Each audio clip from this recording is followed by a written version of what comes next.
ശക്തമായ ഇടതു തരംഗം 2020-ലും 2021-ലും തദ്ദേശ സ്വയംഭരണ തെരഞ്ഞെടുപ്പിലും നിയമസഭാ തെരഞ്ഞെടുപ്പിലും ഒക്കെ ആഞ്ഞടിച്ചിട്ടും സംസ്ഥാനത്തെ മുനിസിപ്പാലിറ്റികളിൽ 86 എണ്ണത്തിൽ കൃത്യമായി പറഞ്ഞാൽ വലിയ രീതിയിലുള്ള നേട്ടം കൊയ്തെടുത്തത് UDF തന്നെയാണ്. മുനിസിപ്പാലിറ്റികളിലെ ആ മുൻതൂക്കം അത് ഇക്കുറിയും നേടിയെടുക്കാൻ കഴിയും എന്ന വിശ്വാസം UDF നേതാക്കൾക്ക് ഉണ്ട് താനും.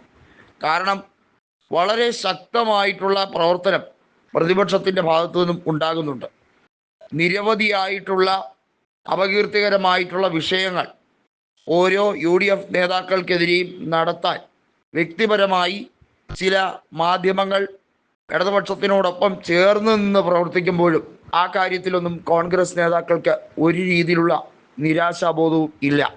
കോർപ്പറേഷനുകളിൽ 6 5 LDF തൂത്തുവാരിയപ്പോൾ ആകെ കണ്ണൂർ കോർപ്പറേഷൻ മാത്രമാണ് നിലനിർത്തിയത്.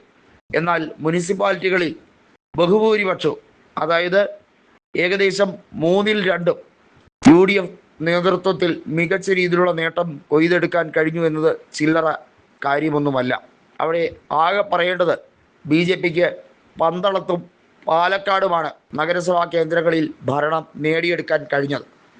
ഇക്കുറി ആ പാലക്കാട് രാഹുൽ മാങ്കൂട്ടം ഉപതെരഞ്ഞെടുപ്പിൽ മത്സരിച്ചപ്പോൾ അതും BJPക്ക് നഷ്ടമായി. BJP കടുത്ത നിരാശയിലാണ്. BJP നേതൃത്വത്തിൻ്റെ നിരാശ കൃത്യമായി ഗൗനിച്ചുകൊണ്ടാണ് ഇടതുപക്ഷവും BJPയോടൊപ്പം പല കാര്യങ്ങളിലും ചേർന്ന് പോകുന്നത് എന്ന് വളരെ വ്യക്തമാണ്. എന്നാൽ ചില സ്ഥലങ്ങളിൽ മാത്രമാണ് BJPയും CPIM-ഉം പരസ്യമായി എതിർക്കാൻ ശ്രമിക്കുന്നത്. അത് കോർപ്പറേഷനുകളിൽ തിരുവനന്തപുരത്തും തൃശ്ശൂരിലും മാത്രമാണ്. BJP നേടിയെടുക്കുമോ?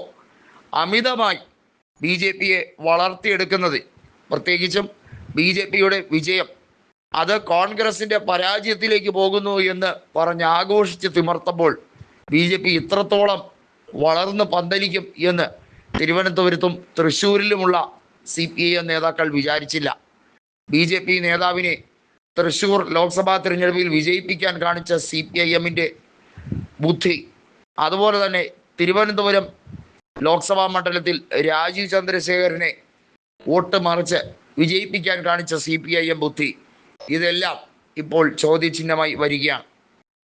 തിരുവനന്തപുരം കോർപ്പറേഷനിൽ അവിടെ തിരുമല വാർഡ് കൗൺസിലറുടെ ആത്മഹത്യയുമായി ബന്ധപ്പെട്ട വിഷയത്തിൽ BJPയുടെ സംസ്ഥാന അധ്യക്ഷൻ രാജീവ് ചന്ദ്രശേഖരനെതിരെ കൈരളിയുടെ ഒരു മാധ്യമ പ്രവർത്തക ഇതിനോടകം തന്നെ പരാതി നൽകിയിരിക്കുന്നു.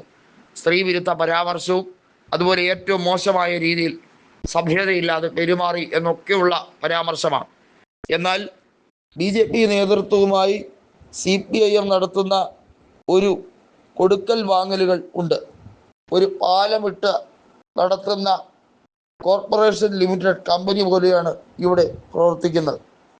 അതിൽ മധ്യസ്ഥത വഹിക്കുന്നത് രാജീവ് ചന്ദ്രശേഖരനാണെന്ന് വ്യക്തം.